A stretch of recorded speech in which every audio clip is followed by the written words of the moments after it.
And I'm joined now by Jane Hamsher, founder of FireDogLate.com, and David House, a personal friend of Private Manning. Good afternoon to both of you. Good afternoon. It's good to be here. David, how is Bradley Manning doing? Because I understand that since January, his health has declined. Yes, I visited Bradley in the Quantico brig at the very end of January, and he appeared almost catatonic during that meeting. He had severe problems communicating, having any kind of social engagement at all. Sorry, David, did you say catatonic? Yes, at the end of January, he just had severe problems communicating. It was almost like he had just woken up and he was unfamiliar with what was going on. And it took actually about 45 minutes of talking to him before I actually could get him engaged in the conversation. Going into February, his conditions, he seems to improve slightly emotionally, but he still has the appearance and demeanor of a man who has been in solitary confinement for 8 months. He's utterly exhausted physically and mentally, and I think these conditions he's been held under are meant to cause severe pressure to him and crack him open ahead of his trial. Do you sense any note of regret about what he did? Now that he's had almost 9 months to reflect upon this from a jail cell, is he remorseful? Well, we don't talk about aspects of the case when I visit him in Quantico, but I get no sense of remorse from him when we do communicate. I don't see that at all, no. Jane, the charges that are set out against Private Manning say that, quotes, he introduced unauthorized software onto government computers and transmitted the classified data for use by the enemy. There's also this reference to knowing that it would be accessible to the enemy. So who is the enemy? I think that's a really good question, and I would hope that Jim Miglashevsky and other people in contact with the Pentagon, Jeff Morrell, ask this question.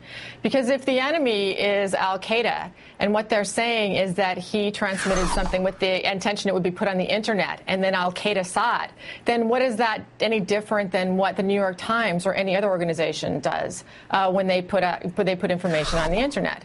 But more seriously, what I think they're saying, and what it's implied they're saying, there's a new charge here in this sheet, in that he released the NGIC report, that he transmitted that to WikiLeaks. And the NGIC report is an Army intelligence report that identifies WikiLeaks as a danger to the U.S. military. In that report, it says it must be presumed that foreign adversaries will review and assess any Department of Defense sensitive or classified information posted to the WikiLeaks website.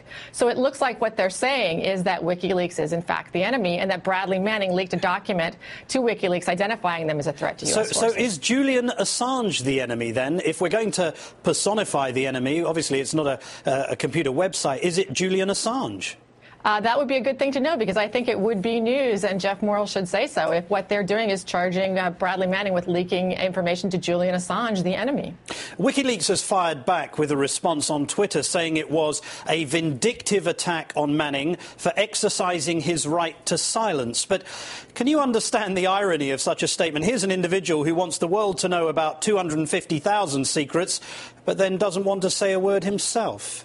Well, there's a difference between government secrecy and personal privacy. I mean, you've got the government saying one thing happened in the collateral murder video in that incident, and then the collateral murder video proving something happened that's very different. That's government secrecy. Americans do have the right to know things. But personal privacy is not something that should be impinged on, and Julian Assange is right that people do have the right to that. David, you were saying earlier that Bradley Manning is, as you put it, catatonic. Do you think he's being subjected to any kind of drug therapy? I'm not sure. I think that he has been on antidepressants while he's been in confinement at Quantico, but I am not sure if these are against his will or not. I have no information on that. But in terms of his condition, you must be extremely concerned. You've seen him. Absolutely. It's like watching a friend become very ill over a series of months. I mean, I've watched Bradley Manning transform from a very bright-eyed young man in September to the state he's in now, and for me, this is very difficult to watch my government do this to one of my very good friends. It's very hard to watch, and it's very hard to see this man's due process become infringed upon ahead of his trial. This emotional trauma he's undergoing, I don't think this is how a government should treat an alleged whistleblower. David House and Jane Hamsher, thank you so much for joining us this afternoon.